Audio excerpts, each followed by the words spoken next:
Okay, here's what I found annoying about it.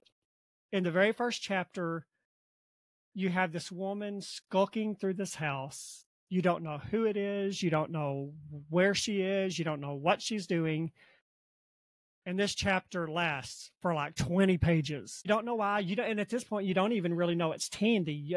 Turns out it's Tandy. You don't know who it is. You don't know what she's doing. And it went on and on and on for like 20 pages. But I remember thinking halfway through, I was like, can we please get for this godforsaken house and just get to what the point of all this is? Welcome to the Bookish Introverts podcast. Join host Amazon bestselling author Brett Nelson and avid reader Melanie Dyer as they dive in to review books they've read, then chat with the amazing authors behind them. Quiet minds, big bookshelves. You don't want to miss it. Hey everyone, it's Brett and Melanie. We're back for another book talk. And today we are discussing The Prayer Box by Lisa Wingate, which I thoroughly enjoyed. I just have to say. I did too. Before he takes it away with an author bio, a little bit about our writer. Our esteemed author. Of the podcast. Yes. So you liked it? I did. It was the format. It took me a little while to get into, but explain. It goes back and forth between our character Tandy and yes. Then she's reading letters, so it's not her point of view anymore. It's Iola's, our other, basically our other main character, really. Yeah. So but it was done very well. It just. Sometimes when there's more than one point of view, it takes you a little bit. Yes. Okay. And I am not a fan of split timeline books, which this one wasn't really that in the traditional sense of split timeline. Because, I'm not a huge fan of split timeline because usually on the ones I've read anyway, it goes like sometimes hundreds of years in the past, and it's not even from the same character's point of view. A lot of times, and then the story weaves two different people somehow. And it's so hard for me to follow current day to, 200 years ago, and then this person, sometimes I have a hard time following which person whose head I'm supposed to be in right now. So I'm not always a huge fan of, I can understand that. Yeah. But it wasn't really a split timeline. It was always Tandy reading about Iola's life. It was just through Iola's point of view. Through her point of view. Was interesting. It was an interesting way to go about it. And it worked very well. Yeah. Yeah. I liked it. Well, let's do a quick bio on her, and then we'll jump in and talk about it. So, like she said, The Prayer Box by Lisa Wingate. She has written 33 novels. She's a New York Times best-selling author, and her novel Before We Were Yours has sold more than 3 million copies and has been translated into over 40 languages worldwide. And Before We Were Yours remained on the New York bestseller list for more than 2 years.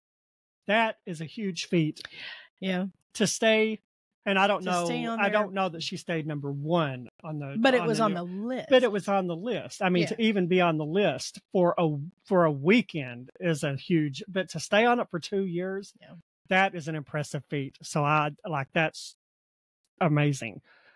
She is a Goodreads Choice Award winner, an Oklahoma Book Award finalist, a Southern Book Prize winner, and she was named among the 2023 Distinguished Alumni of Oklahoma State University. Oh, so with us being Arkansas people, it sounds like she may have some sort of a little bit of something to do with Oklahoma. I don't know if she went to school there or. Well, it says alumni. So she must have gone to OSU. Yeah. Now, that's not the Sooners, is it? No, that's in Norman, I'm Oklahoma. such a sports fan. OSU is in Stillwater. Is it in Stillwater? Stillwell, something like that. OU is the Sooners. OU is the Sooners. Who is OSU? I have no idea. Do they have a team? Yeah. I think it's a pirate. Their mascot Things is a pirate I must now or Google. Something. Yeah. I'm not sure exactly. He's going to continue the bio. I have to look at who OSU's mascot is. She was inspired to become a writer by a first grade teacher who said that she expected to see Lisa's name in a magazine one day, which I thought was interesting because I'm always interested to hear why writers, how they become writers, especially notable ones like Lisa Wingate. She also had dreams of being an Olympic gymnast, but she had mental blocks against doing backflips on the balance beam. And I can totally understand that. I have mental blocks against doing that would be everything that totally scary. But I thought that was a kind of interesting because we're in the middle of the Olympics right now. And she wanted to be an Olympian. She and her husband live in North Texas and in Central Colorado. Oh. So it might be nice to live in a dual location like that. Yeah. Get away from this southern heat. Ugh. I'm not a summer fan. Okay, so apparently I'm going to get, if my husband ever hears this, because I really should know, not that he's a fan, but I should know it's Pistol Pete is the mascot. And he's a cowboy, not a pirate. For OSU. And apparently there's a horse. Bullet, but that Brutus Buckeye. Oh, no. Sorry. That's Ohio State. I'm so sorry. Don't get the wrong OSU. You will get flogged. I guess it's the Oklahoma State Cowboys. And they're called Pokes. So that's our, this has nothing to do with this book. It has nothing to do with this book. But we are notorious for rabbit holes. Have you noticed that? Yes. We're good at getting into rabbit trails. So Sorry. Yes. I just had to know. I just think it's pretty cool that she has a little bit of association because Oklahoma is just right across the border from us. Yeah. I mean, like we can drive 5 minutes and be in Oklahoma from where we are. Pretty much. Pretty much. At least from my house. So anyway, a lot I kind of like big that. time people coming out of Oklahoma. Reba, OU and Oklahoma State and Carrie Underwood, Kristen Chenoweth. Yes. So there's a lot of we want to people. move. If they can do it, we can do it, girl. Absolutely. Yeah. All right. Let's go. Let's get out of that particular rabbit hole. So the prayer box. First of all, did you even know prayer boxes were a thing? No, but I will tell you, it's a fantastic idea. It is. Because I am horrible at prayer. I am not. I feel awkward. I never know what to say. I know God doesn't, I don't want to say he doesn't care what you say, but he doesn't require that you be eloquent and you know, all this stuff. But I'm so self-aware and me too. Yeah. Awkward. I'm not good at when it. I pray, and I always, you know, especially at church, I'm looking around and there are these people who are just going after it in prayer, and I'm like, oh, what kind of person am I that I cannot pray? It's the same. Pray out loud. I can talk to you. Yeah. And I can talk about this book. I know you. Mm-hmm. I can talk to people that I know, people that I've, you know, known for years. I can talk to them, but it's the same trying to get even people that I know and love. And it's hard for me to get my feelings out, my emotions. And that's a lot of what prayer is. Yes. But to me, prayer is a very personal thing. Yes. And it feels awkward. Yes. To pray in front of people.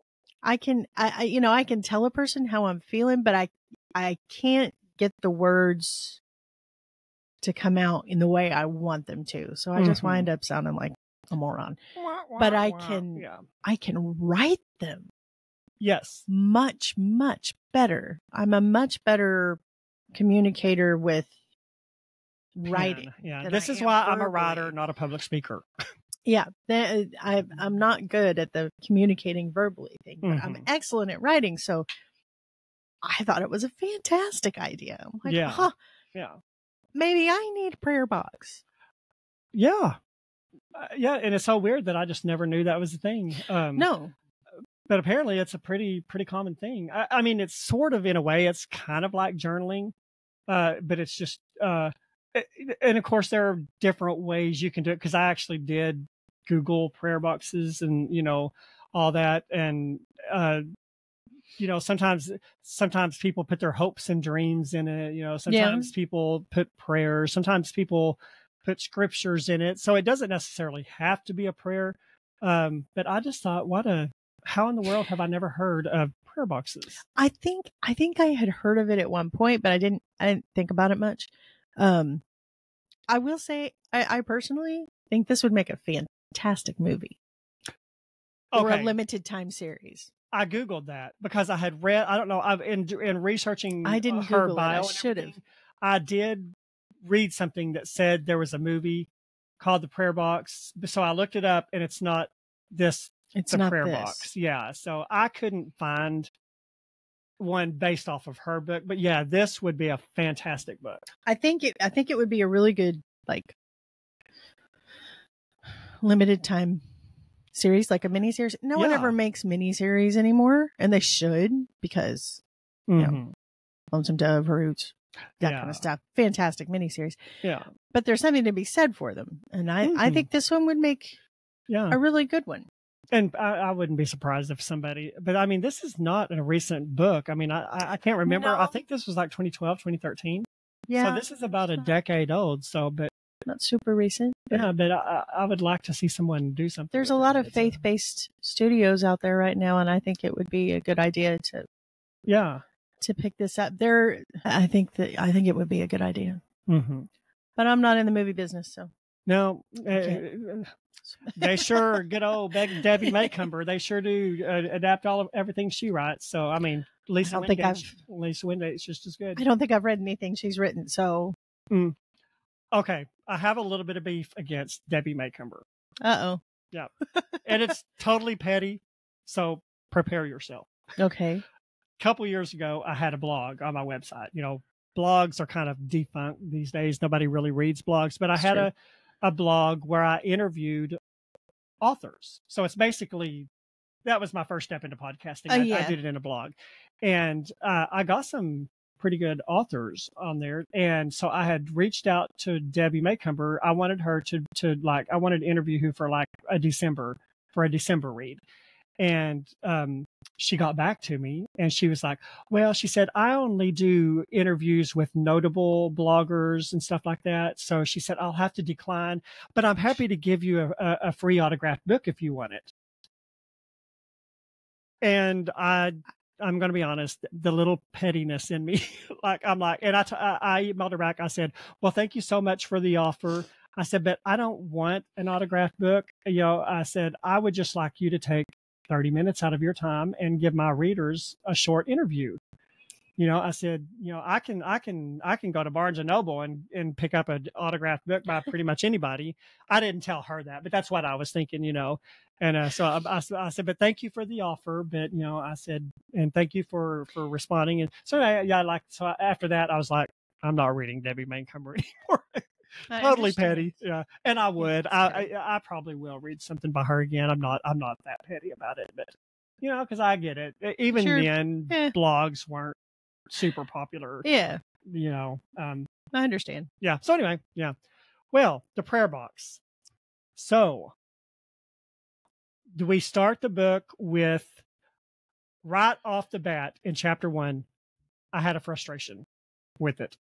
So what happens is Tandy, the main character in the book, we have Tandy and Iola. They're kind of the two main characters in the book. Iola has this grand house. Yes.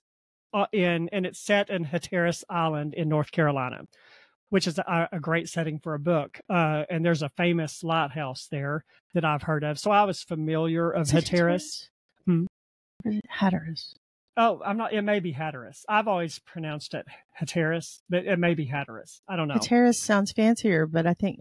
Yeah, I'm probably totally. I've heard someone say Cape Hatteras, but I don't know if it's the same place. Oh, okay. Well, if anyone is listening and is from there, feel free to let us know what the correct pronunciation is. So I don't really know. I have no idea. Yeah. So anyway, so she has this big, huge house on Hatteras Island. Hatteras. That's what we're going to call it from now on. We're just going to call it the H word from here on out. Fair Hope. Yeah, Fair Hope. I guess, which is on. I don't know if Fairhope's an actual town or if it's I don't know fictional. if it's real or not. Yeah, but anyway, and the house is kind of not in the best repair because it's a really old Victorian house.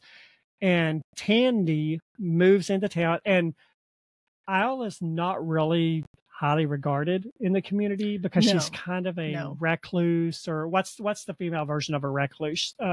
She kind of stays. Is that kind of recluse? Yeah, so she kind of sticks to herself, and she doesn't.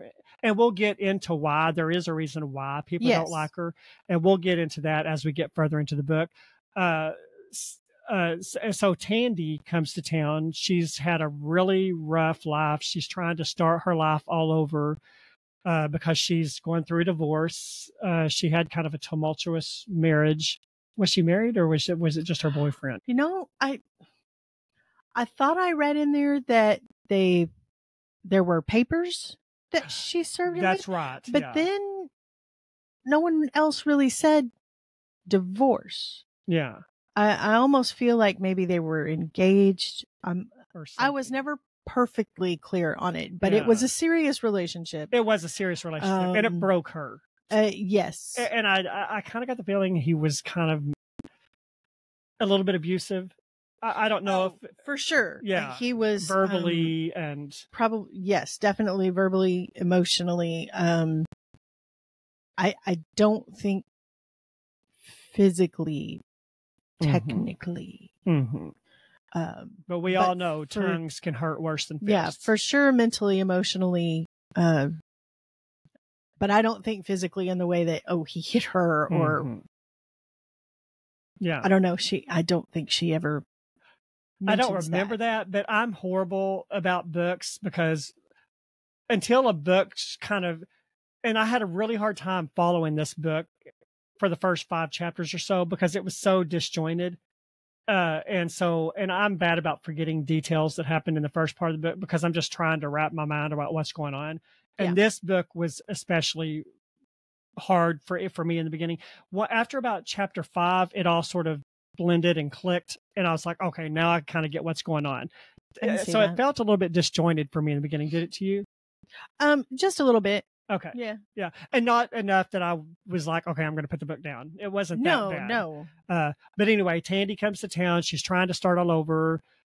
She's has a past history of drug abuse and alcohol abuse, which sort of affected her mothering, her parenting. Yes. And it's sort of, she's got 2 children, JT and Zoe. Is it Zoe? Why did I just go blank? I think it is Zoe. I think it's Zoe. I could be wrong. JT and Zoe, and the daughter Olivia. Olivia, there is a Zoe in there somewhere. I don't know. That's her daughter, Olivia? I've got it somewhere in the notes. Anyway, she's got a son and a daughter. The daughter is the oldest, and the daughter has a very big rebellious streak. But first of all, because she's a teenager, so there's that. I mean, all teenagers have a rare kind of attitude. It is Zoe. Is it Zoe? Okay. Yes. Okay. I'm not sure why. She's also, I think Zoe also has a bit of a attitude because she resents being placed into the position of having to mother her brother when her mother was in bed drunk and hopped up on drugs. And it seems that it's not something that she just, I'm addicted to drugs. She was injured. Oh, see, I missed that. Okay. Yeah, she was injured. Horses play a big part in this without playing a big part in this. She's a horse rider. Yes, I remember that now that you say that. This guy that she was with is a big time. I think she rode horses for him, and she got hurt. And that's when the drugs, and he was a medical person, a doctor, I believe. A doctor or a dentist, because I thought they said dentist at some point, but he was a medical person and could provide prescriptions, and that's how he kind of kept her. She was in a lot of pain, and that's how the relationship got really messed up between. I don't think it was good to begin with because it kind of sounded like she didn't have the greatest luck with men. Just always looking for acceptance and finding it in the wrong places. And she's got 2 kids, 2 fathers, neither one in the picture. And the guy that she's running away from now is not the father of either one of them. So it's, she just has a history of hard knocks and, just bad decisions. And,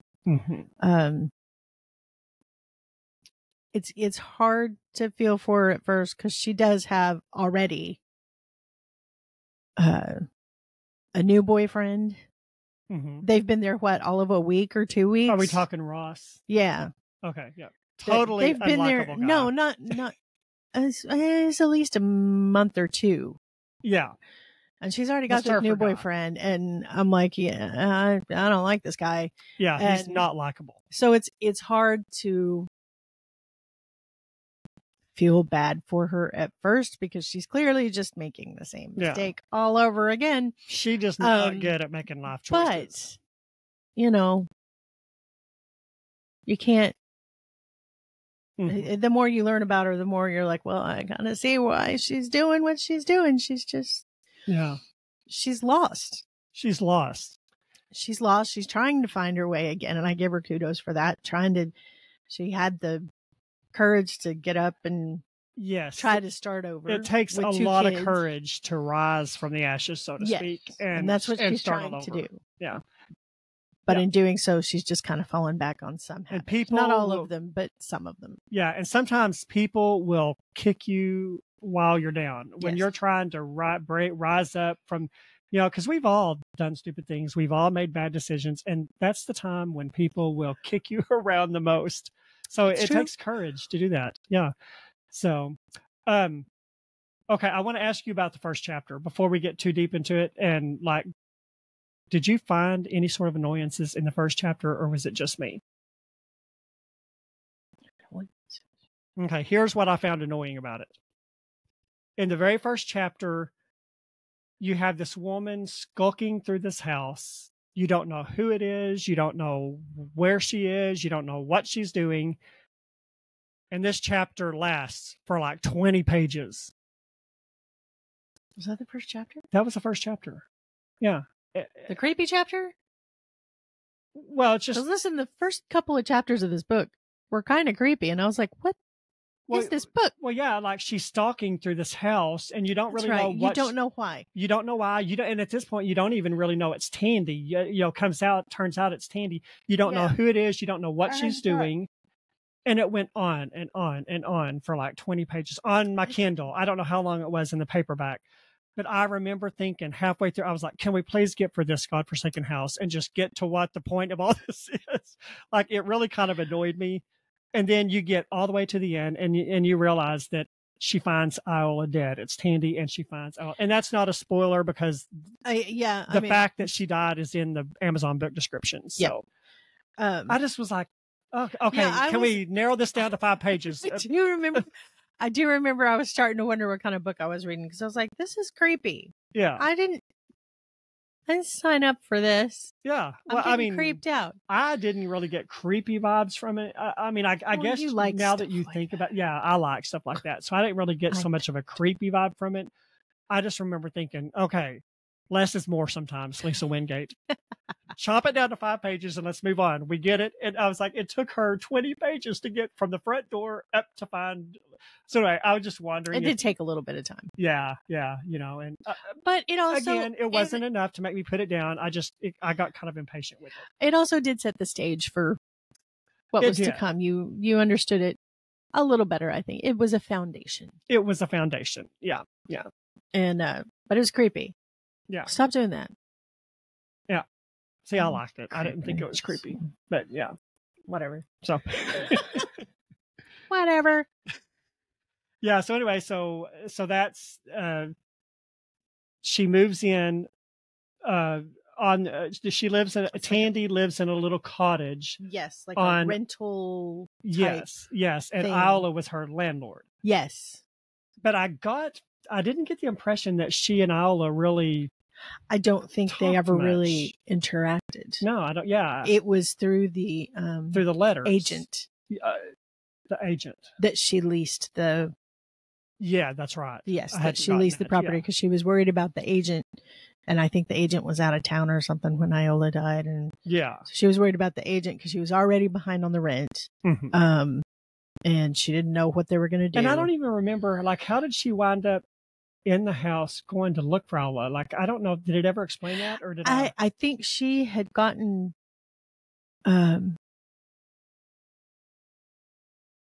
She had finally noticed that there were like no lights on in the house. Her mail was piling. Yeah, and stuff like that. Yeah. So, okay. But it had taken a little bit. Once I got into the book, I was like, okay, I can't remember why she was in the house in the first place. But yeah, that makes total sense. Yeah. You would notice things like that. Yeah. Yeah. So anyway, so she finds her dead. And of course, she goes out, she calls the police, and then the whole next chapter is sort of the whole rigmarole of all that.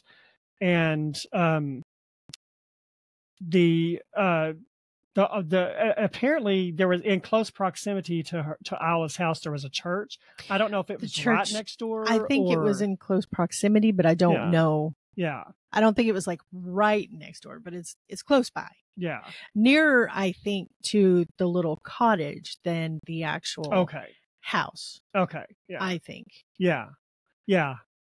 And she meets Pastor Bilbo for the first time, and which cracked me up. That just cracked me up. Yeah. I don't know if that's like a little shout out to is the Bilbo like is there Bilbo like Baggins? Oh, see, I didn't that's know what I Bilbo associated with.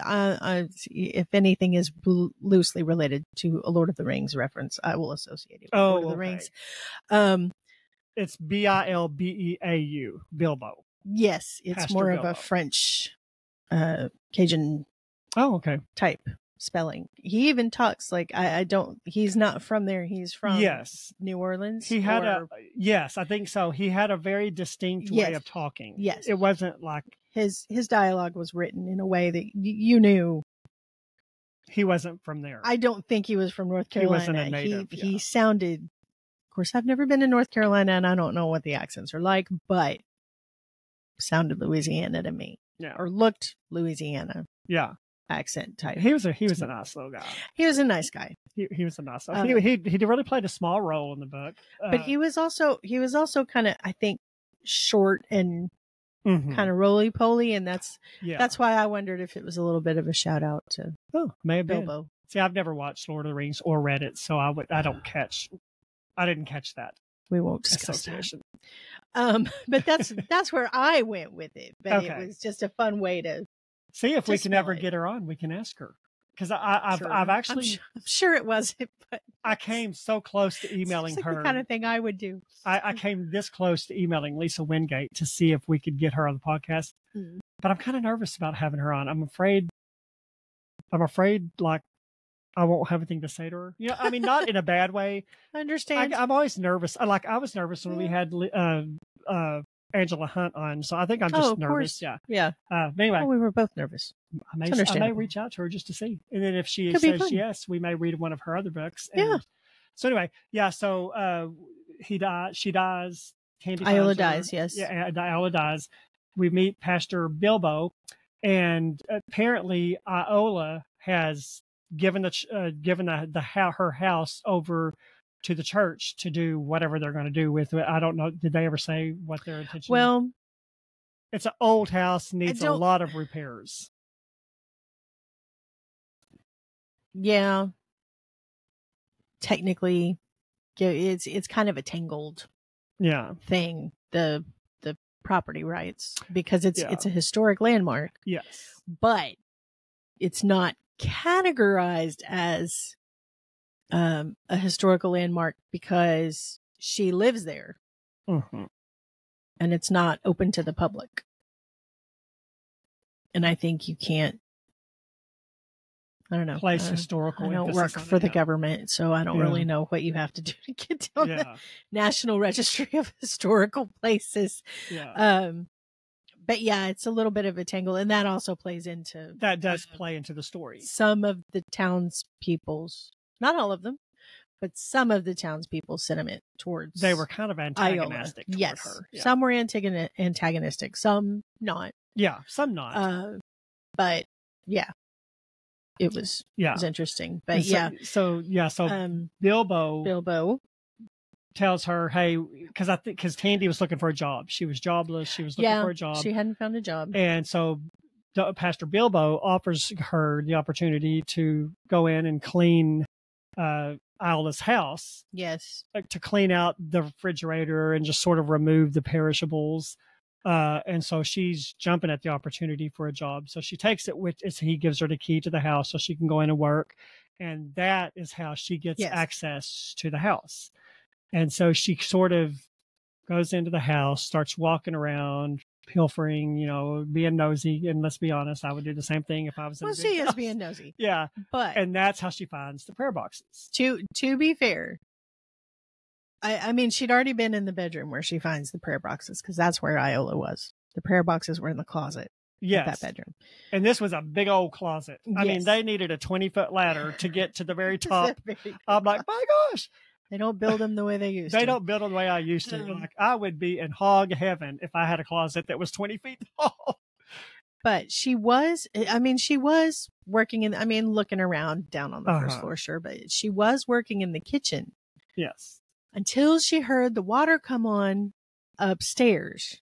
Yes. That's what got her upstairs for any considerable amount of time. And that's, of course, we've already been introduced to him, but at this point, the cat. Oh, I was going to say, yeah. Anybody who loves animals, you're going to love this cat.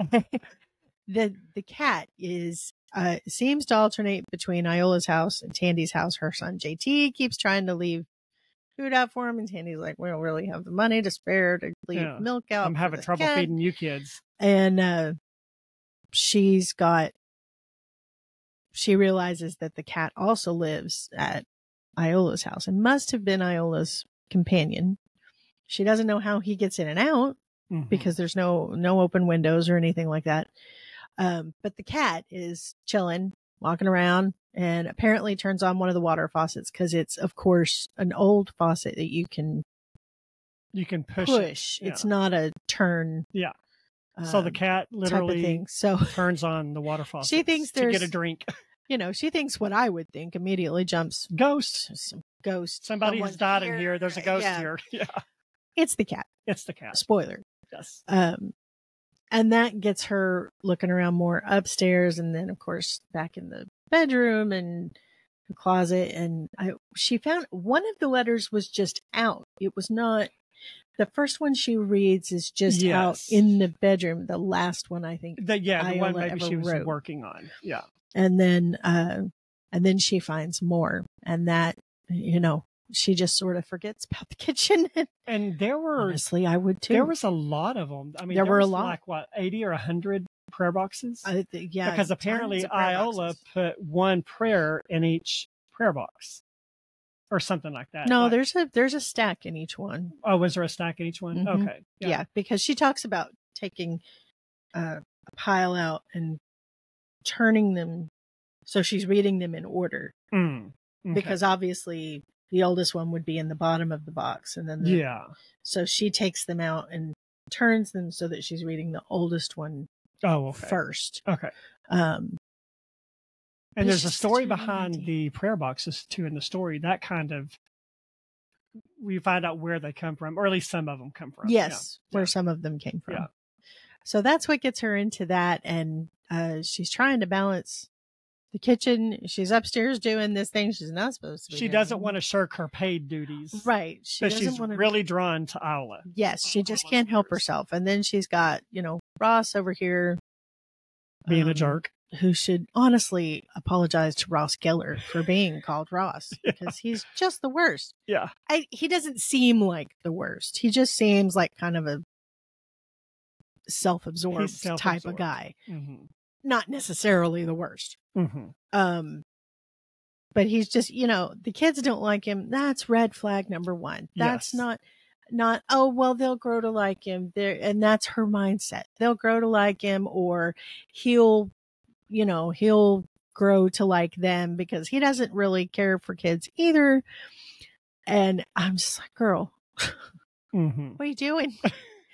What are you doing? This Another is poor life decision. But she can't believe that the guy that's good looking and this charming and with all this money would like someone like her. And that's, it all plays into, it's a theme throughout. Yeah. Like, who am I? That's, I don't deserve this. Mm-hmm. How could I be good enough for this? Yeah. And it's something that she learns Iola struggled with as well, because Iola has her own issues. Not quite as easy to and I'm not saying Tandy's are easy to overcome. They're not, but some of her issues stem from something that she cannot change. It is who she is. Mm-hmm. So she has to come into an acceptance of who she is without spoiling anything. And Tandy has to come into an acceptance of loving who she is, realizing she is enough. Yeah. Without having to change for someone. So there's things Iola can't change about herself, and she has to learn to love and accept those things. Mm-hmm. And Tandy has to learn that she doesn't have to change for someone. Yes. And I love, that was one very poignant thing about the story for me as I read it. I loved how, as she read these letters, as Tandy read these letters, she saw Iola's brokenness, mm-hmm. and it kind of helped Tandy work her way through her own brokenness. So, and one thing I thought about as I read, I was just like, how, especially as Christians, but really I think it's all humanity, we try so hard to put out this perfect facade to the world. We live in an Instagram world where everything looks perfect in front of the camera, but if they would just turn the camera around and show you what the real life was like, mm-hmm. nobody would envy them.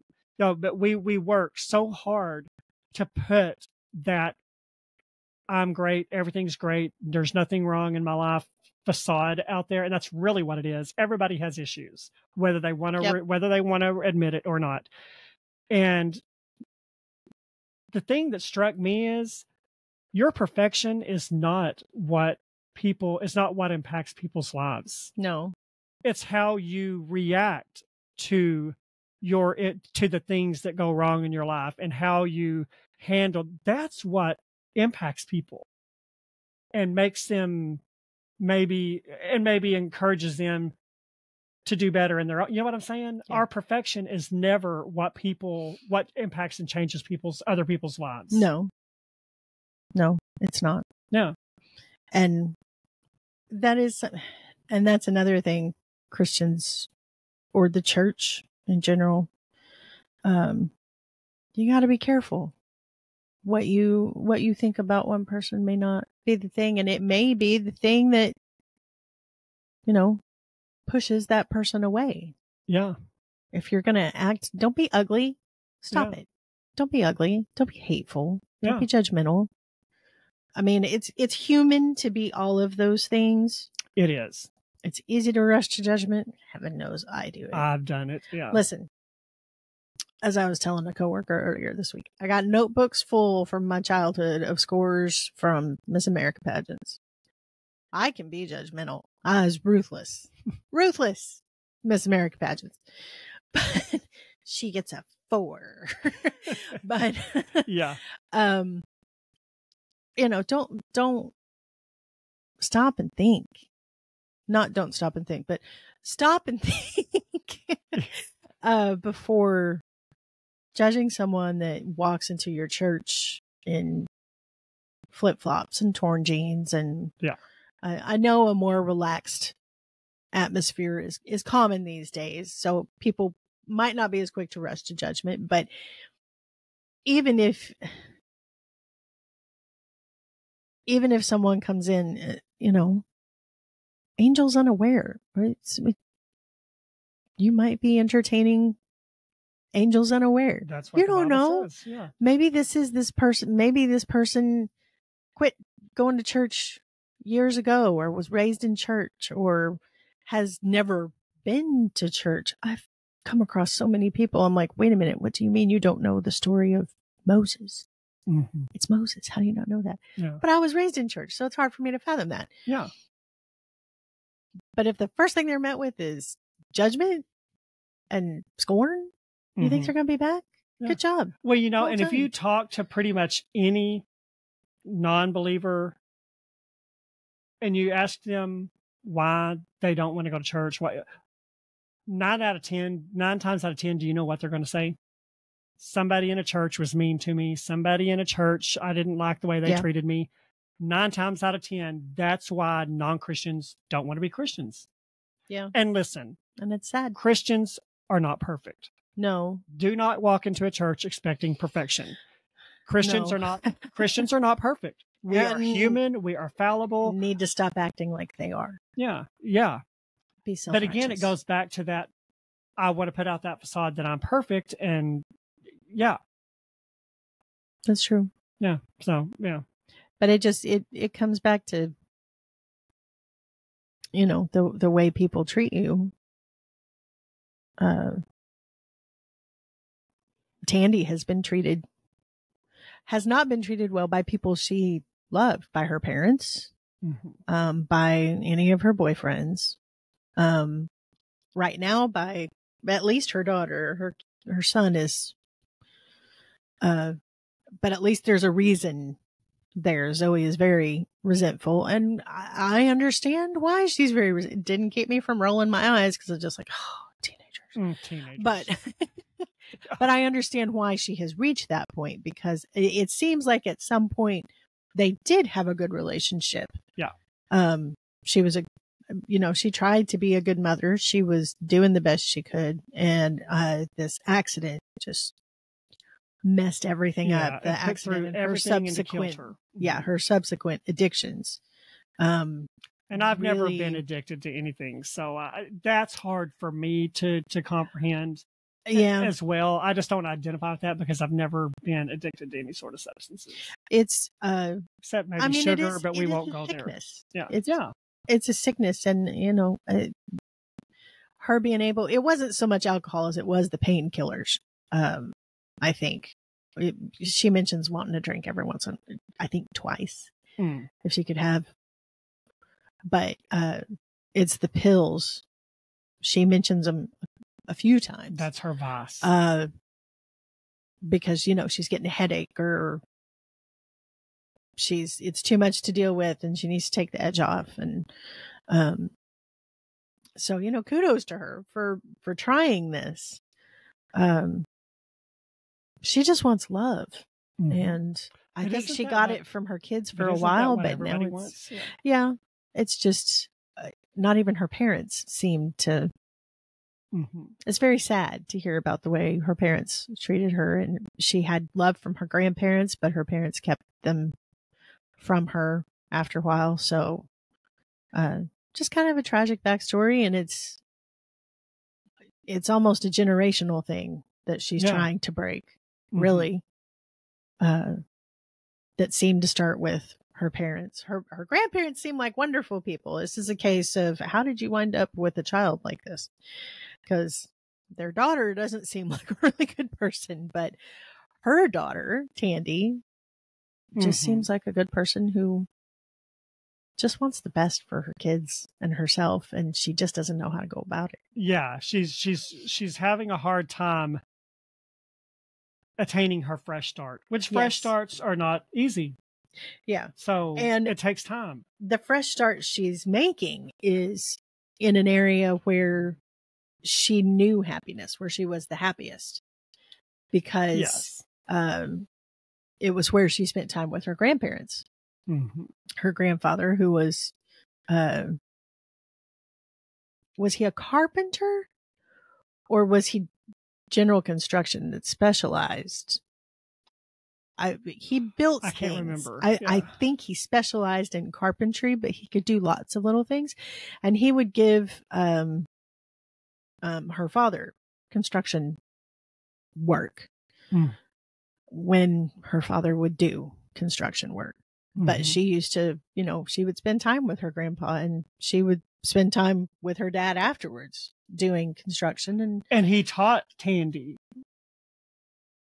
how to do that carpentry stuff. Yes. As well. Yes. They both taught her how to make repairs and some of the carpentry and things like that. So she has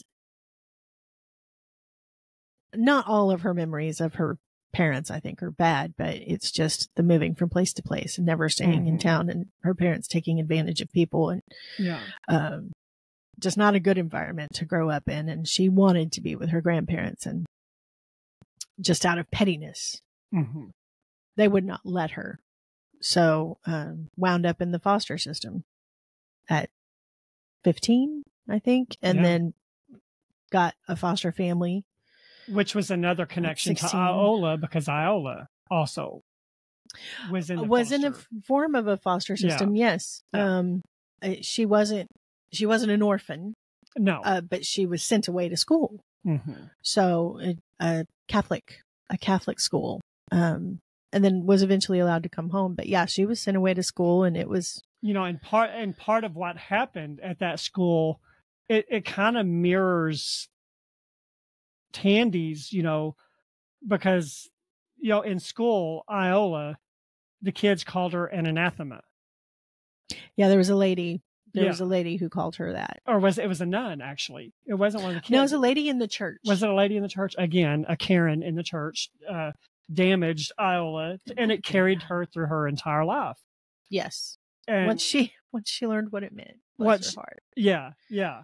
She asked a nun what it meant, and the nun did not want to go there, answer her. The nun was very upset that someone had called her that. So, yeah. And it just goes to show things, the bad things in life, the things that people say about you, the things that people label you as, those can be hard for people. That can follow people for the rest of their life. The good, somebody can tell you how great you are over and over and over, but that one bad thing's the one that's going to latch on into your brain and never go away. This is why we have to be so careful as humans to be nice to other humans, because the bad stuff is what's going to stick with them more than likely. It will echo in the back of your head for years. Yeah. All the good stuff that people say about you, that stuff somehow has a way of dying away. Yeah. But the bad stuff just rings in your head forever. Absolutely. It does. Let's talk about the prayer boxes. Was there a thought you wanted to finish? No. It's like all the thoughts have flown out of my head. Okay. Well, moment. If you think of something, we can go back to it. Let's talk about the prayer boxes that she found in Iola's house. All different types. There were all different types. And of course, in addition to working at the house, Tandy really needs to get a more permanent job. And so this box, this UPS guy or FedEx guy shows up at the door. UPS, yeah. And he's got a box for Iola. He doesn't know that she has died. And so he gives it to Tandy, and Tandy takes it. Well, he also gives her this sack with some bananas and like some grocery type stuff in it. Well, apparently we find out, because at the beginning I was sort of under the impression that Iola wasn't the nicest person. That's kind of the impression I got of her. That's the impression that in the beginning. Well, the market, Binks Marketplace. Yes. The guy who owns it gave that impression. Now his wife, I don't think she knew Iola, but she knew what the townspeople were saying. Yes, but she was also very she kind of scolded him for saying things about Iola, because she said, we didn't really know her, and but he knows what he's heard. But she's kind of like, and we all know what you've heard may be a fraction of the truth. And she's reluctant to let him pass that on to someone else. Yeah. So that was a nice little, a little bit of a balance. And our first clue that maybe not all is as it seems, because everyone's just kind of like, oh, the mean old lady that lives, the mean old weird lady that lives in the big old house by herself. Yeah. And this is where I saw the first glimmer of, okay, Iola may not be as big of a horrible person as what we're kind of led to believe. Yes. Because apparently Iola liked baking, and especially banana beignets. Yes. And so he would bring her the ingredients and she would make them for him. And then he would even do, like, when he came to drop stuff off, he'd be like, hey, do you need me to pick anything up for you while I'm in town? Do you need me? So they had a little bit of a relationship. Yeah. And so she would make these banana beignets for him and then call him a day or two later and say, hey, I've made them, come pick them up. So I was like, okay, a bad person doesn't do that. Anyone that's going to make beignets can't be all bad. Yeah. By the way, y'all, if you go to Cracker Barrel, don't bother with their new beignets. Good to know. I didn't even know they had beignets. It's part of their new menu. Oh, is it? Okay. Just as an aside, biscuit beignets, not the best idea. Beignets should not be made from biscuit dough. Cracker Barrel, stop with the beignets. Melanie your said so. Restaurants, too. I've seen their new remodeled restaurant. No, that's not Cracker Stick with the Coca-Cola cake. Absolutely. Stick with what you know. Stop changing things. Anyway. Yeah. But exactly. Yeah. Banana beignets. I don't really like banana stuff except for banana bread. But I had to admit I was intrigued by the thought of banana beignets. Because I've never heard of banana beignets. I hadn't either. I don't like bananas, but I do like banana bread. Yeah. Maybe it's not a thing. Maybe she made it up. I'm wondering. Yeah. Yeah. I don't know. But it sounds we'll have to look good to try. Yeah. And I actually was going to Google banana beignets to see if it was a thing. And I don't think I ever did.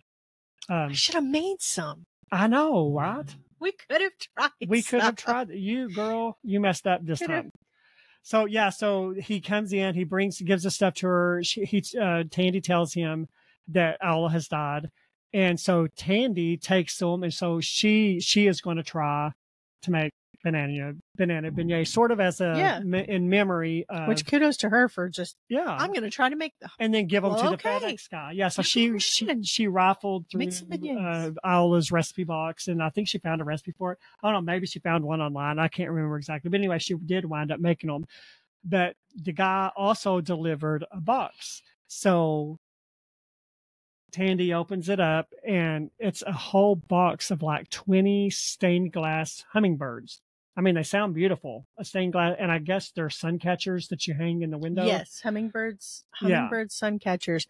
I think there's more than that because it's $2,000 worth. And $12 a piece. Okay, yeah. So there's a ton of them.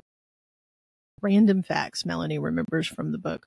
That must be the invoice person. You're good. You're good at the random facts. Stuff that you remember. I'm like, was that in the book? $12 a piece, $2,000 worth of sun catchers. I knew it was a lot, but I didn't remember all that. Yeah. I'm pretty sure. Oops. But and she had found something before that said Sandy's seashell side shop or something. Yeah. Yeah. Yeah. It was Sandy's. Yeah. Sandy's see something. She had seen. Oh, I think it was on one of didn't she have a stained glass prayer box or something? Well, she didn't get that one down until the end. Oh, okay. It was so high up. Oh, okay. That's the one but she had, I think she found one of those sun catchers in the room and it had a sticker on it. Okay. Wind chimes or something. Yeah. And it had a sticker on it that said Sandy's seashell, seaside shack, something shop. Mm-hmm. It was Sandy's place. Yeah. And then the box came from there as well. She was like, okay, well, clearly I have to. What am I going to do with find these people $2,000 worth of hummingbirds? Yeah. And they're not going to make their money if I don't. Because Tandy didn't have $2,000 to pay for it. No, for sure.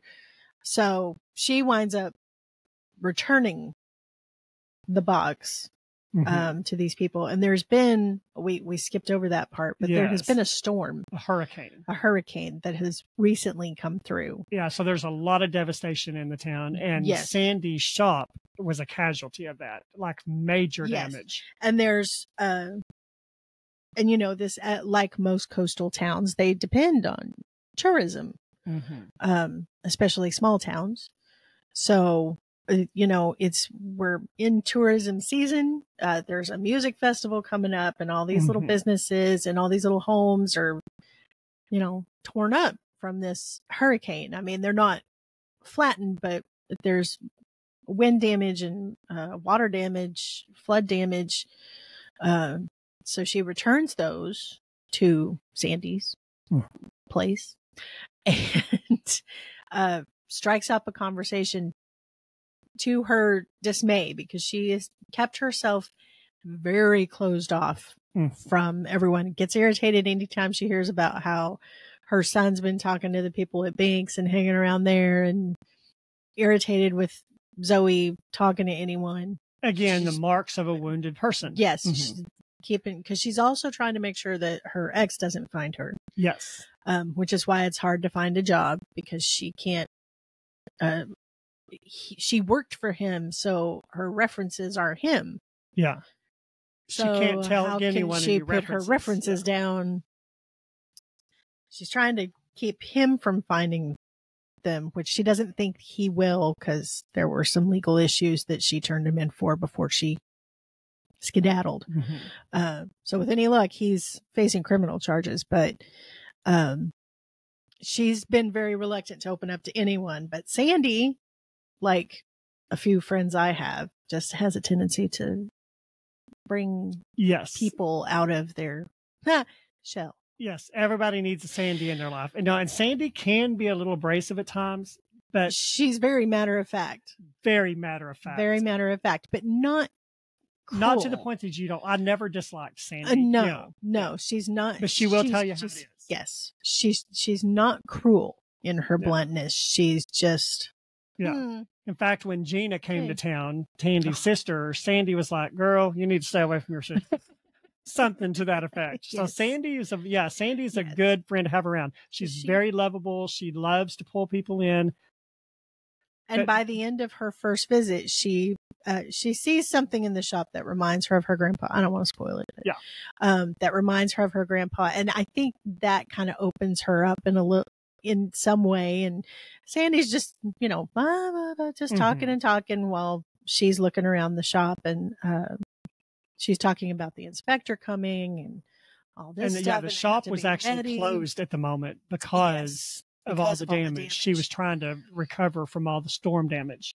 And for some reason, and even Tandy's like, why did I just say that? She mentions that she used to do repair work on exactly this kind of stuff. Yeah.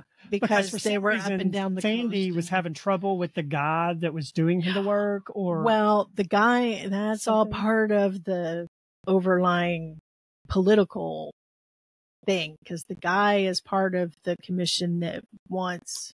That's right. Yeah. That's right. So they don't want any of these places to be. They want to commercialize the island. Or it's just, take away the small town feel of it. Or it's just insurance people don't want to pay out. Trust me. Yes. But yeah, she mentions, I used to do that. And Sandy's like, I'll pay you to, and before you know it, to do the drywall. Tandy's got a job working on the drywall and repairing the damage. No, I mean, not the plumbing. There's a plumber that's going to come in and fix other things, but and that's then she's got another job. I loved about this story is that it didn't go in the traditional, because like when she goes in there, like I would assume she would get a cashier's job. She would hire her to do a cashier's job. So she actually goes in and does this manual labor, which is such an odd twist for a woman character. And I loved that unconventional direction. She knew, she knew how to do this. And Sandy was like, well, I can do it better just as well as any guy. I'll take a chance on you. Sure. And it's interesting that her desire for another job, her need for another job happened because she opened herself up. Mm-hmm. She let a wall down, and that's when she was provided and with it this worked job. out to her favor. Yeah. And then, of course, Ross comes in and tries to ruin everything because he sucks. And is very dismissive. Yeah. So dismissive when she tells him she can't come hang out with him because she has a job and she's got to go and work on the drywall at Sandy's. And he's like, "You're hanging drywall." Mm-hmm. Yeah. Did I stutter? You. No. My, 10-foot assistant that, yes, me. Told you I could. All 100 pounds of you. Dude, just shut up. Yeah. What do you do other than surf? Exactly. Really? I mean, you're a cowabunga surfer dude. I mean, nobody yes, cares. It's unusual. Small, which apparently she's petite. Uh-huh. A petite woman, doing stuff like, but why not? Why not? My mom did stuff because she was small when I was growing up. I saw her do a lot of things that normally a man would do because she had to do them. Yeah, it had to get done. And sometimes you don't always have the money to pay somebody to do it, so you have to Google it and figure it out. Absolutely. I don't know what they did for Google. She did what she needed to do, and that's what Tandy's doing here. She just wants to provide for her kids, and she wants to give them a good life. Yes. A better life than they've had up to this point. A better life than what and that's they've had, and a better life than what she had. That's her desire. That is her basic desire. That's her goal. We also have we forgot a character, Paul, who has an interesting fashion sense. Paul Chastain. Oh, that's JT's teacher. JT's teacher, who has a very interesting fashion sense mm-hmm. and likes to get crabs for crab boils, which makes him aces in my book. I'm down for, I won't eat the crab. I don't like crab, but I'll eat all the vegetables that go in the boil for sure. Have you ever had I have not. Honestly, I've never had a crab boil. We had one at church once, and I'm like you. I'm like, give me the potatoes and the corn, but I have an allergen to shellfish, so I have to be careful. And I love shit lobster.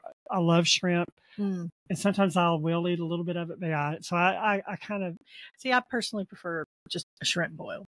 I'm not big on crab meat. Okay. My husband loves crab meat, but I'm not big on crab meat. I like a shrimp boil, but sounds like a fun time. But when my husband does it, he makes sure and gets the peeled and deveined shrimp, which is not what you're supposed to do.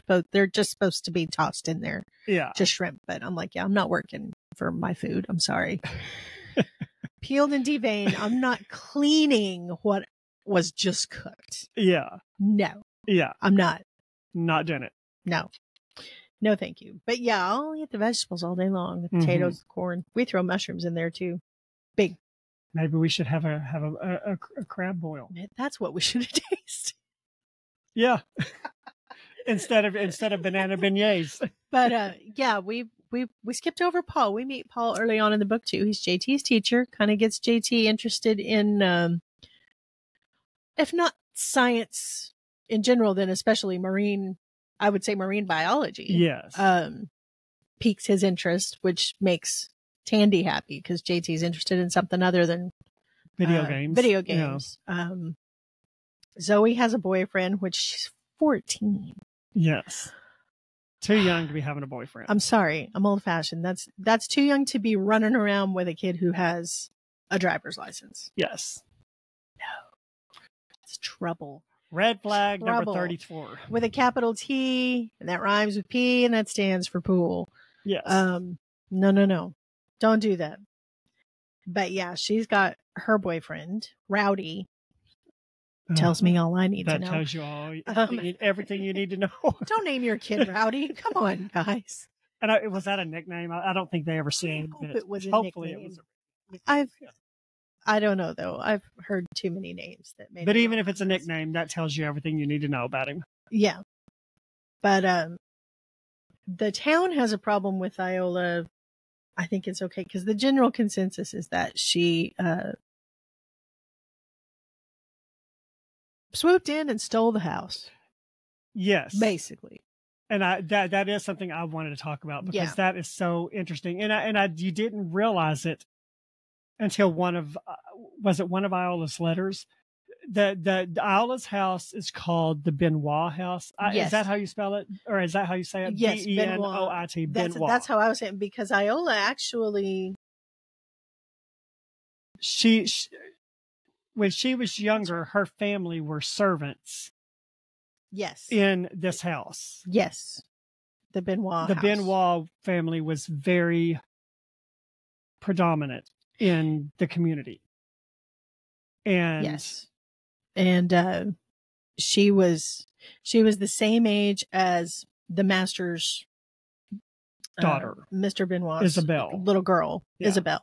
And they were like best friends. So they're being raised together. Isabel had 2 much older brothers from her father's first marriage, but they both passed away. Yes, when she was still a little girl.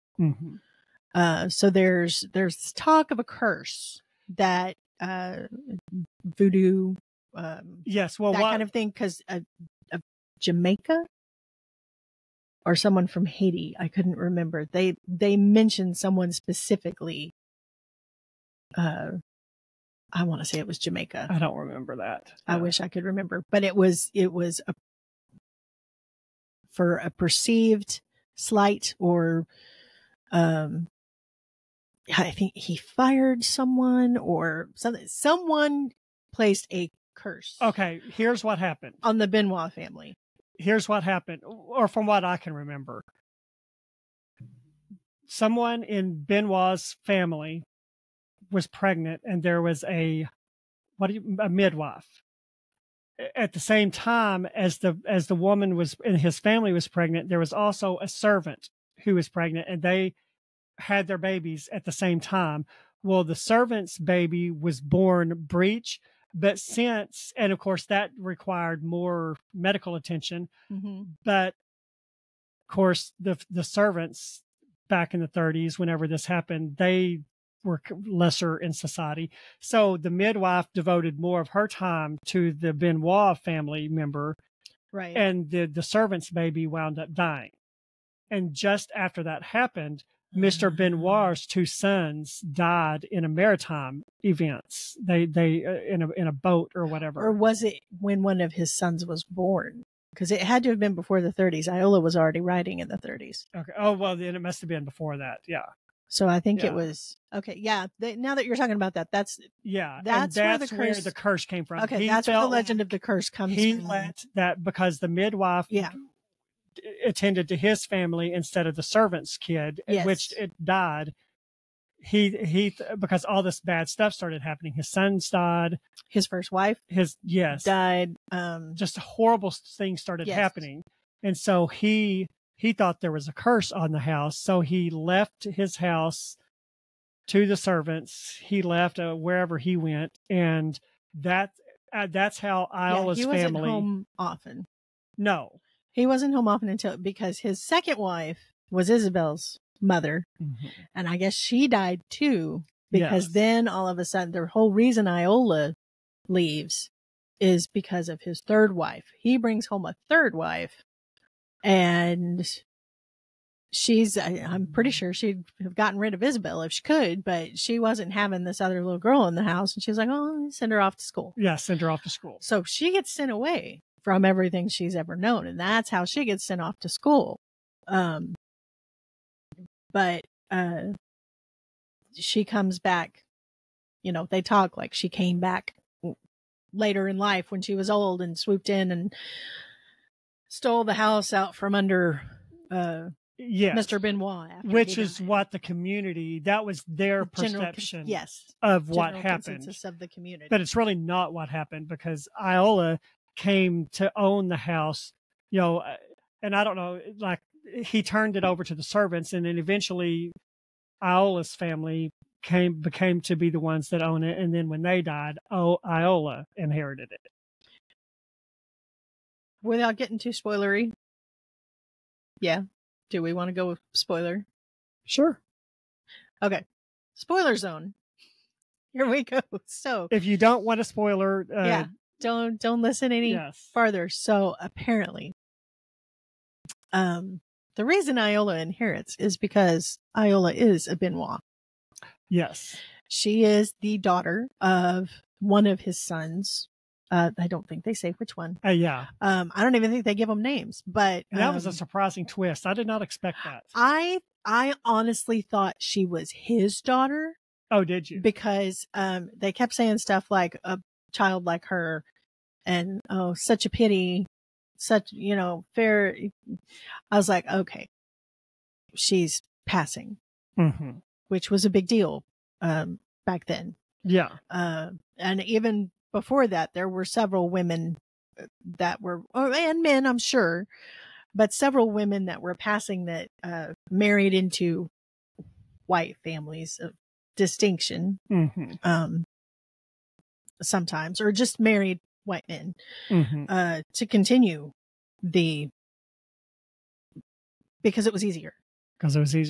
It's a sad thing. It should never have happened. It goes back to when we discussed with Angela Hunt, since the subject of slavery was, part of her book. But again, a sad fact that never should have been a fact, but it was. And here we're dealing with the consequences several years later. Her family is still considered servants. They are Black. Her mother was... And it took me quite a while to realize that Iola was Black. Oh, I kind of figured pretty quick. Did you? But I never caught on to that. I've seen movies and read books where this kind of thing has happened before. And just some of the language that was being used, I was like, oh, okay. I thought Benoit was her father. The twist I wasn't expecting is that he was, his son was her father, but I should have, since they specified that the boys were so much older than Isabel. But apparently her father really did love her mother, and that's part of why he was out on this the ship where he was killed. His father banished him to go work on one of their shipping, because they had a shipping business. And that's where he was killed. And then of course she was born, but she was definitely light skinned, and she goes through that, that's what Iola has to accept about herself, because the world is telling her, you have this opportunity to reject this side of yourself. The war's going on. She falls in love with this soldier, and they get married, but then he starts talking about babies and having babies, and she's heard of more than one woman who is passing as a white woman, and genetics are a funny thing. She has a baby, and it's very clear fairly quickly that something is not usual. I would say. So she winds up telling him, hoping that he won't care. He cares. Which is sad. It was the time they lived in, but still, it was sad. Very sad. There were men back then who would not have cared. Her husband was not one of them. So she comes home to Isabel, whose husband has died in the war. Isabel has a little girl, and they're together, but then of course Isabel is sick. Her little girl dies. It's very sad. It is. Her little girl dies, and then Isabel passes away, and Mr. Benoit is left with the only relative that he has always rejected. And she stays there and takes care of him in his old age. And that's why the house passes. She's legitimately the heir. Yeah. Not legitimately. Pun not intended. But nobody knew that. Nobody knew that. They thought she stole it. Yes. So or her family. Yes. It is technically hers, this wealth, this house. And apparently it's a lot of wealth. Apparently. Yes. Because... well, and Iola did not flaunt the wealth that she inherited. No. I mean, she except was for responsible. The little cars. Yes. Yeah. Except for that, but she, and, and again, this is another lesson in the book. All these people in the town, a lot of people did not like her because they perceived her as someone who heard that her family stole this house that rightfully wasn't hers. Well, behind the scenes, Iola was pushing out all this money into the community through, libraries and just, I don't remember. There were several things in the book that it said that she did. She never, and nobody ever knew until Tandy started reading these letters, which is a huge testament to the integrity of Iola's character because she could have used that to gain favor. Absolutely. But she didn't. She could have. Yeah. And it's, it reminded me there was a little film long ago called Rigoletto about a man who took care of a community and they were very antagonistic towards him. It reminded me a little bit of that. It was a musical. I'm a sucker for musicals. But yeah, she, anonymous donations and, we get a hint of it early in the book, the $50 for the boy that works at Binks. For the grocery and guy. The beignets for the UPS guy. And, we get a hint of it. And it builds throughout the book, all the stuff she gets from Sandy's. The lamp is our first big tip off, the Tiffany lamp. And girl, I'm telling you, I had no idea Tiffany lamps were that valuable. Oh, I knew they were they're expensive. Antique. Yes. Yeah. Tiffany lamps can be, that's the clincher. If they're antiques. Genuine antiques. Yes. Yeah. Yes. Now there's a lot of knockoffs. Yeah. Now I'm sure a Tiffany lamp now is expensive. I don't even know if Tiffany still makes lamps, but neither. Yeah. Those antique Tiffany lamps. Absolutely. And she had a set of these, I think they were magnolia lamps. I think that's what they call them. Yeah. And she sold one of the lamps. Like $500,000. Yeah. Yeah. I mean, an exorbitant amount of money to help.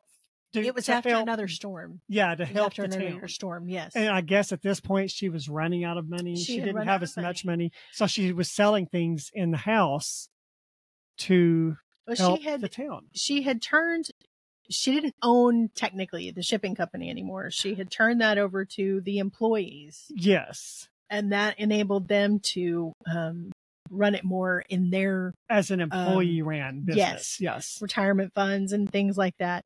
But I'm sure she still had some income from it. But yeah, eventually she started running out of money to where she couldn't fund the things she wanted to fund. So that's when she started selling things off, the lamp. Things there were all these newspaper clippings, things that she had auctioned off here and there. No one ever knew where they came from, but they came into benefits and stuff like that. So Tandy learns that. And she's like, oh, well, okay then. Yeah. But she doesn't want to tell anyone because Iola didn't want to tell anybody.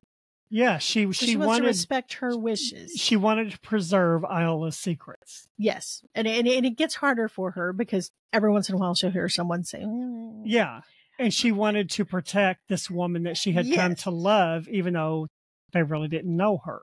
Yes, but she came to love her through these letters. And her friendship with Sandy grows and expands to the other women that Sandy is friends with, including one of them's mother, bless her heart, who also gives us a little bit of a glimpse into Iola's life because she apparently had, if not friends with Iola, had conversed with Iola. And in a moment of lucidity. She's suffering from dementia, but she mentions that Iola was she a whack? Yes, WAAC. Yes. And I had no idea what that was. I had to look it up. I knew it was in service to the Army during World War II. I couldn't remember what it stood for, but and her daughter's like, "No, Mom, you were Iola was," and she says, "No, know what I'm talking about." She was. And then she just kind of drifts away again. But that's later confirmed in one of the letters. Tandy confirms that yes, she was. Which, had she not been passing, I don't believe she could have been. I believe those they were segregated in that as well. So she could not have served in that capacity had she not. I mean, the guy even says, yeah, no, that's right. When she registers, he says, no, I think you meant to check this box here. Yes. Where it says white. She's like, well, okay, because she's trying to get to Hawaii to be with Isabel. So she's joining whoever will go to Hawaii. Well, the African-American units aren't going to Hawaii. They have other ports, but the WACs will be going to Hawaii, or London, which is where she winds up. Yeah. Go figure. All that for nothing. But I just, they get the shop set up, and it's a book very slowly. Everyone's walls come down and everyone's awareness raises, and it's not just Tandy, it's Zoe, it's JT. He's a little quicker than the others because he's just a little boy, but they're more resilient. Paul breaks through his walls, and the Binks do too, I think. It takes Tandy and Sandy and like Sandy's husband and several of the women and Sandy's sister to get through to Zoe.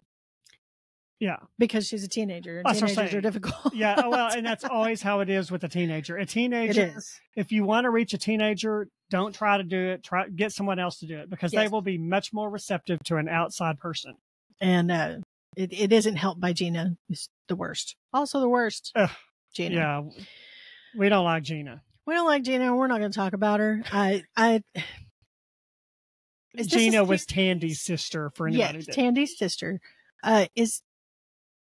Is this a series? Is this the first of the series? Because I'm wondering if there's more. I didn't realize that until after I read it. But yeah, there are more. I don't know what book 2 is called, but this is a first in a series. I don't know if it just follows Tandy, or if I will probably Gina will have some sort of redemption. I don't know. Yeah, I'm not a big series person, but I definitely want to go to book 2.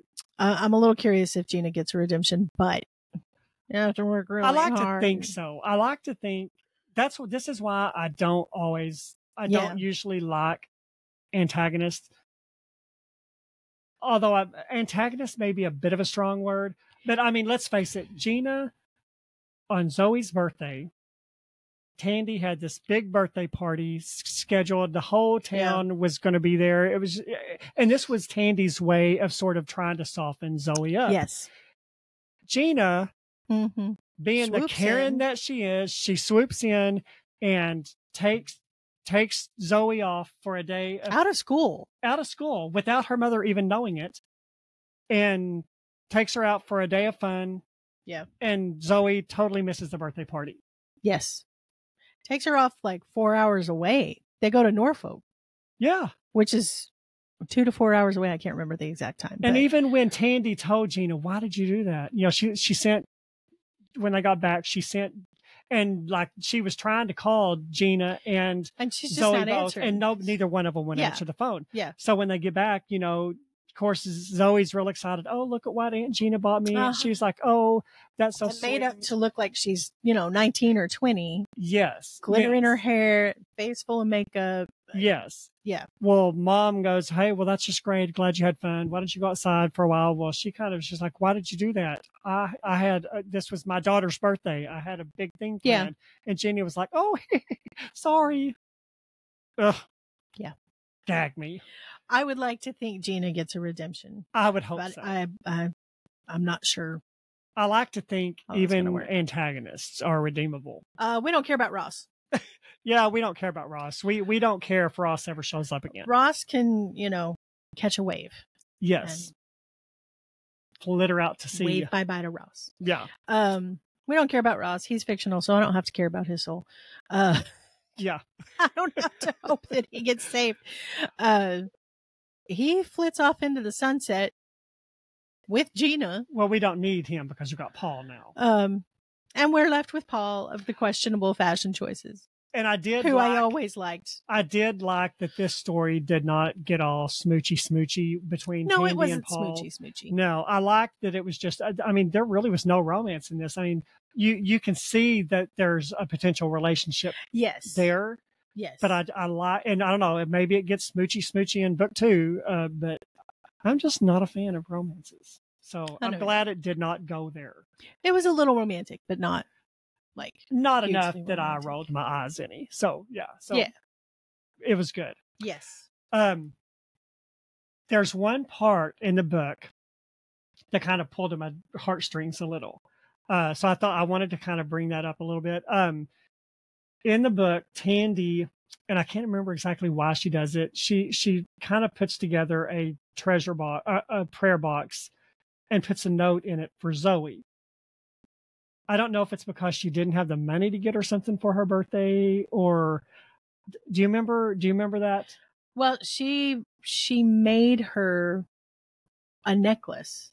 Oh yeah. And she made a prayer box out of some driftwood that was at Sandy's. Yes. That's what it was.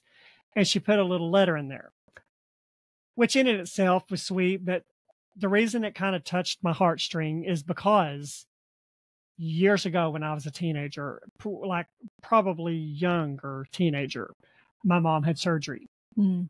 And it was kind of a major surgery. And so she was down for several months. And my birthday rolled around during that time.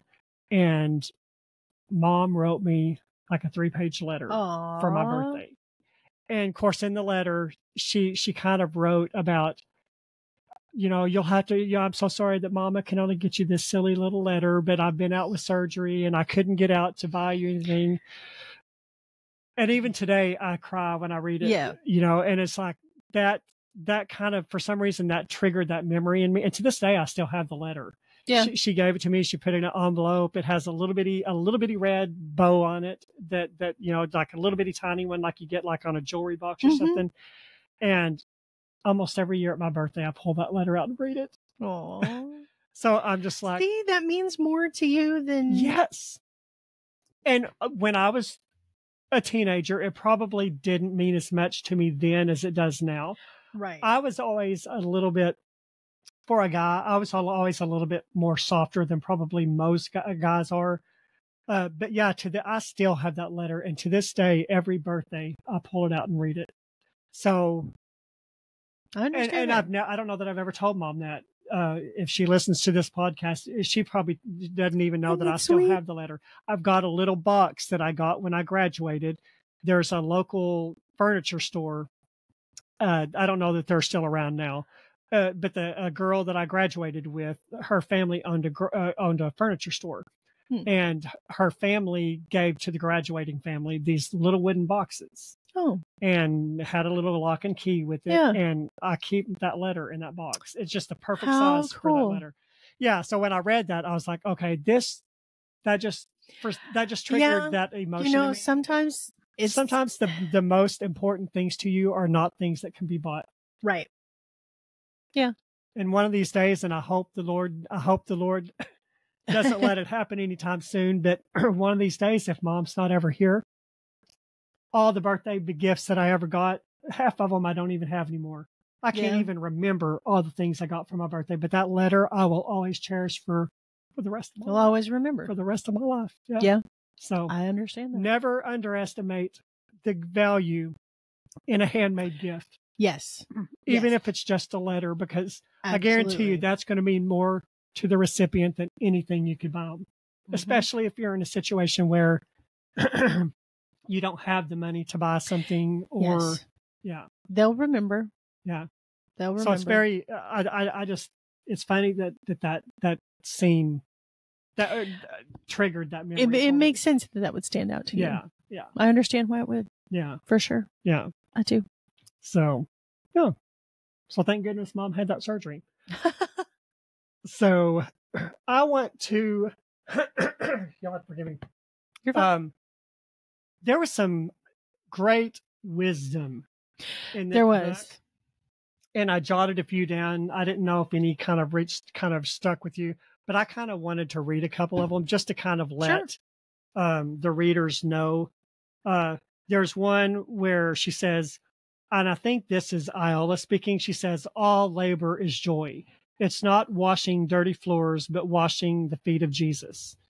All that we do for others, we do for the one most high." I remember that. Yeah. And of course that's a biblical principle, and I think that came from, I think that is in Iola's letter. It's the nun speaking. Oh, is it the nun speaking? As she's, because she comes up to the nun and the nun is washing the floors. Okay. This is the one woman, she told someone, she was asking, what does this mean? Apparently a very kind and gentle nun, very compassionate. Yeah. And obviously very wise. Yeah. Very wise. Yeah. I mean, that's not like a huge earth shatter, but it's still such a beautiful piece of wisdom. It is a beautiful piece of wisdom. And we just all need to keep that in mind. I mean, that's just something that we would all do well to remember, like when I'm going through the daily grind, sometimes when I'm at work, I'm not thinking, okay, this is the equivalent of washing the feet of Jesus. Sometimes I'm thinking, yeah. You want to read the next one? We are God's children and must go by the name he has given us, beloved, not by the names that others might place on us. And that goes back to what we were talking about earlier. Sometimes it's so easy to latch on to the things that people label you as and the things that people say about you. And so I just, that one really stuck with me. There's another one that said, there comes a point in life where you have to quit categorizing whole groups of people by a few bad experiences. Again, the world would be a much better place if we would all adopt that philosophy. Agree. Yeah. Other people's judgment doesn't have any power unless you offer yourself up for trial. So don't. And sometimes I'll offer myself up for trial. I don't feel called out. You don't feel called out at all. Yes, I remember that bit. Yeah, and then there's one more, and I really like this last one. The greatness in the world is not found in the things we do for ourselves, but in the things we do for others. Yes, I liked that one. Yeah, I don't know. There was a few little pieces of wisdom like that. You don't always get good wisdom in books. And sometimes I just love a good no thought read, but this one, when you run across one made you think a little wisdom, yeah. I kind of wanted to point those out. So what do you think? Anything else you want to say about the book? I think we've exhausted, covered pretty much everything. Yeah, I just really enjoyed it. Yeah, this was my first Lisa Wingate book. I think you said it was your first time to read her too. Yes, first Lisa Wingate. Probably won't be my last. Yeah. I think of all the books we've read so far, this one had me close to tears the most often. Yeah. I don't think anything actually fell, but there was definitely some watering. Yeah. It kind of hit you in the feels. Just from things that are said, and you're like, oh. Yeah. Okay. Yeah. Stop looking at me. Yeah. Kind of like that. So you're just like, oh, yeah, that speaks to me. I wish I could remember them all, but. Well, and another thing that I kind of liked about the book, I love Christian fiction. I primarily read Christian fiction. I do still read secular fiction. But I love Christian fiction. But one thing I really liked about this book, Lisa Wingate is very gifted at infusing faith into a book without it being preachy. I can't stand preachiness. And that's coming from me as a Christian. I'm not offended by scriptures but I really liked the faith elements in this. They were woven so well into the book that I never once thought, okay, that was a little bit. Yeah, no one's coming after Tandy telling her, well, God this, God that. God. She's just gleaning this from the letters. And even the letters are not preachy. It's just Iola talking to God. Yeah. So yeah, it's a nice, subtle, but it's still very hard hitting. Yes, for sure. And sometimes I think again, as a Christian and as an avid Christian fiction reader, we can go a little sometimes overboard. it gets a little heavy-handed and it gets a little overboard. And sometimes I cringe when I read Christian fiction. And so I can understand how non-believers can read it, because you read all the time. I mean, every Christian fiction book's going to have at least one review that says, I really like this book, but it was too preachy. It was too, there were too many Christian themes in it, blah, blah, blah. There are some that I've read and I'm just like, as a Christian, it was too much. It was just too much. Yeah. So, and I've kind of like, yes, we get it. Yes. Well, and you've made your point. You stop. Yes. Well, and I can't remember who said it. I'm thinking it was Billy Graham, but it might not have been. There's a popular saying that says, always preach the gospel, only use words when necessary. You reach people more. You don't reach people, as many people, by preaching at them and by hitting them over the head with your Bible. Your unspoken actions are what reach people the most. Sounds Billy Grahamish. Yeah. Now, and I'm not discounting talking to people about the Lord. No. You have to have that at some point. That's not what we're talking about. We're talking about. Yeah. But there is a real skill to writing Christian fiction, and not every Christian fiction writer has it. And Lisa Wingate seems to have it because, and again, this is my only book of hers I've read, so there may be more where it's more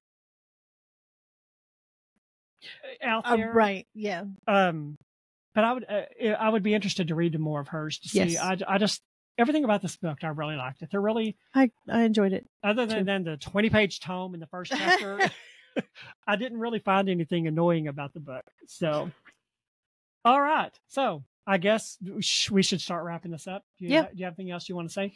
I don't think so. You want to tell them where they can find us on social media if they want to look us up? You can find us on YouTube under Brett Nelson. This young man's account. But you can just go to Google, or you can just go to the YouTube search engine and type in Bookish Introverts podcast, and that'll pull up all of our episodes. Little Miss Thing over here is supposed to be putting on hers, but she hasn't done it yet. Well, I'm sorry. I'm sorry. I mean, you got to laugh. There's a lot going on. There's a lot going on.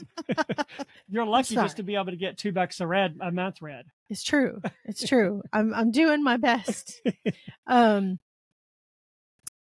then Facebook, we have, there's your page, Brett Nelson Author, but there's also the Bookish Introverts podcast on Facebook. We're on Instagram, Spotify.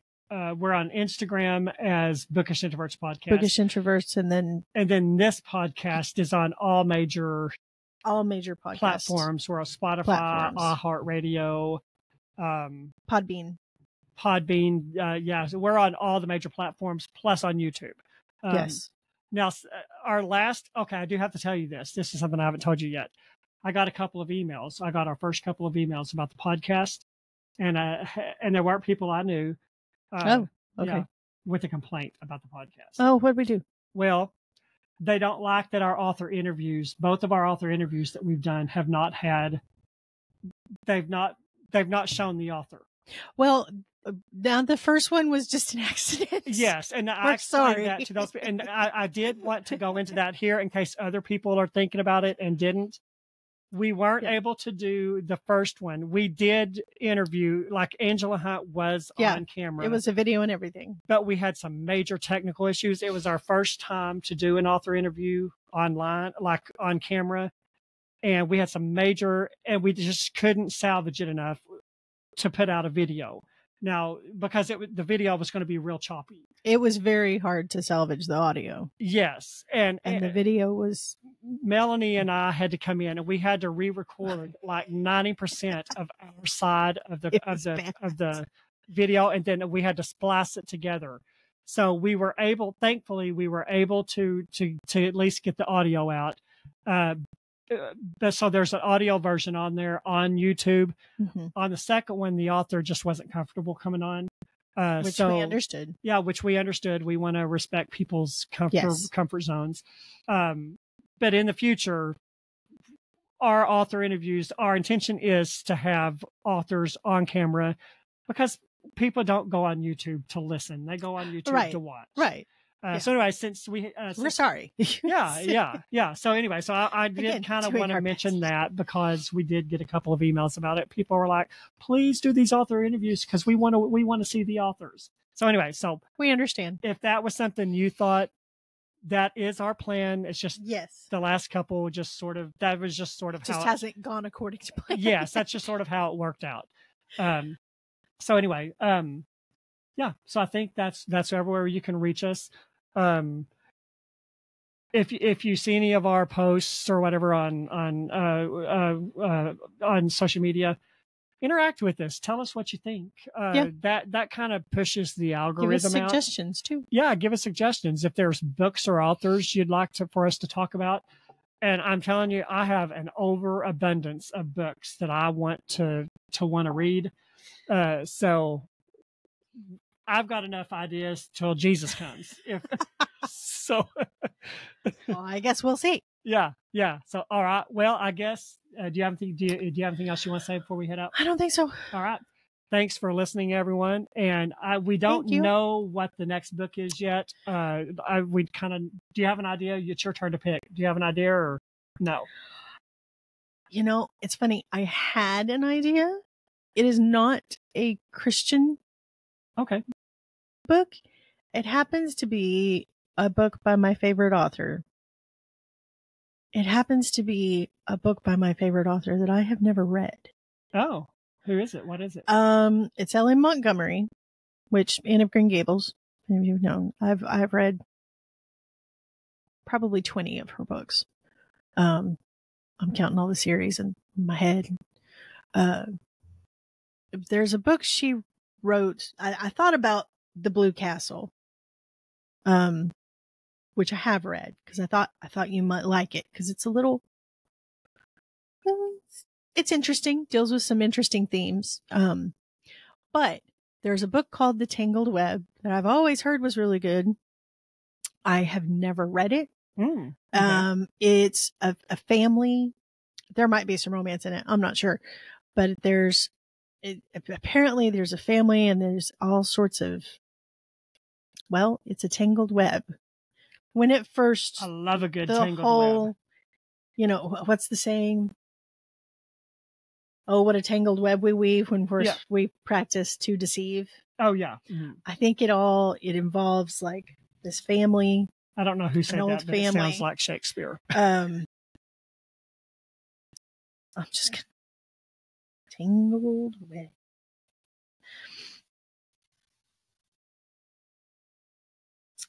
It is. Sorry, guys. I want to tell him about it, but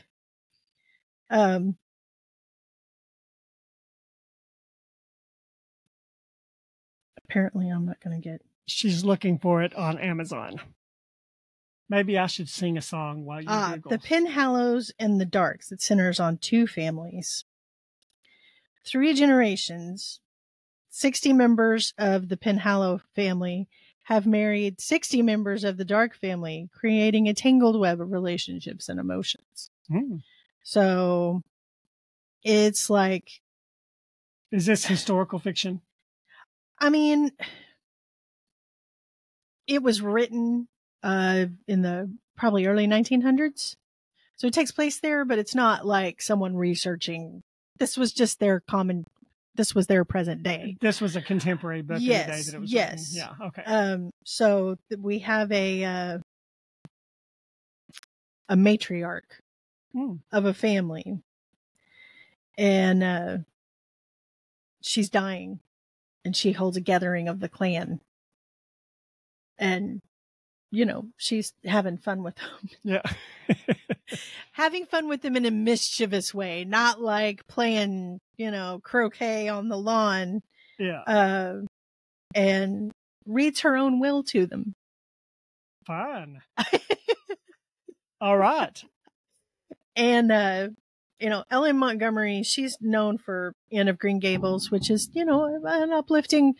It gets darker in the later part of the series because you deal with World War I, but it's an optimistic.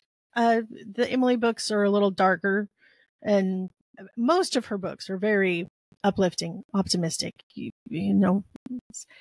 But she has, when she chooses to use it, when she lets her characters use it, there is a biting sense of humor. And you know me, I kind of have a biting. I'm all about the biting sense of humor. So I had ordered it 2 years ago because I was like, I've never read this. It's on Amazon for like $3.99. It's like, I'm going to read it. I've never taken it out of the box. Ooh, okay. It's still sitting in the box. I still haven't read it. Well, let's do it. I would like to read it. I think it would be interesting. Okay. Well, then. And it makes him read something by my favorite author. That's right. I think that's our next book. And our goal has been, so far, we've focused on Christian fiction. Yeah. But and there's nothing wrong with people that want to read strictly Christian fiction. Absolutely nothing wrong with that. But I just think there's value even in secular fiction. I prefer clean fiction. So on the podcast, we are going to focus some on secular books. Yeah. And it's Ellen Montgomery. It's absolutely going to be clean. Yeah. That's a guarantee. Now, we're not going to be talking about filthy books, No. And sometimes you don't know until you get into a book, but I've got a couple of ideas for some secular books that I want to read at some point. So, okay. So tell us again what that book's called. A Tangled Web by L.M. Montgomery. All right. Probably the most famous author to come out of Canada. Oh, okay. Good. So it's going to be set in Canada. If you have never read any of her books, or if you have read her books and enjoy them, come back next week and hear what we have to say about it. So most of them are more geared towards children. I think this, like the Blue Castle, tends to be more. Yeah. It wasn't a huge financial success, I don't think, but like I said, a lot of her stuff was geared towards. Well, the kids. Sometimes you have to die to get any notoriety. It's true. Yeah. It's true. Yeah. All right. Well, that's what we got to look forward to for next time. So we are going to get out of here, and we will talk to you guys next time. Okay. All right. Thank you. Bye. Bye. Thanks for joining us on the Bookish Introverts podcast, where together we explore the worlds within the pages. Until next time, stay bookish.